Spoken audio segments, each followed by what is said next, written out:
الامتحانات قربت تخلص وحابب تجيب هدية لابنك أو لبنتك وتفرحه بعد الامتحانات. فده أحسن اختيار دلوقتي موجود في السوق. السكوتر الترند، السكوتر الفلورا بشكله الجديد. السكوتر ده معروف جدا لأن هو دلوقتي بقى منتشر في كل أنحاء مصر. أكتر سكوتر مبيعا يعتبر السكوتر الفلورا 450 واط.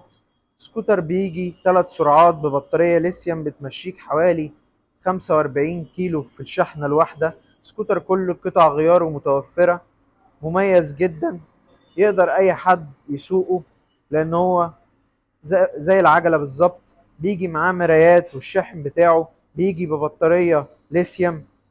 تعالوا نتفرج مع بعض السكوتر ده بيجيب سرعة قد إيه. السكوتر ده فيه 3 غيارات، بينزل بثلاث غيارات.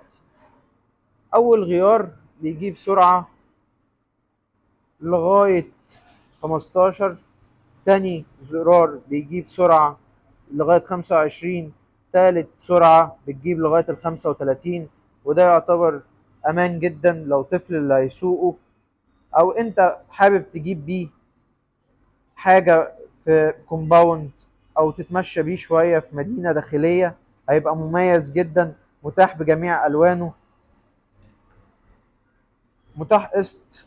كل اللي انت هتعمله ان انت يكون البطاقة بتاعتك فيها الوظيفة، وهتكلمني هتقسط السكوتر ده من غير ما تدفع ولا جنيه مقدم.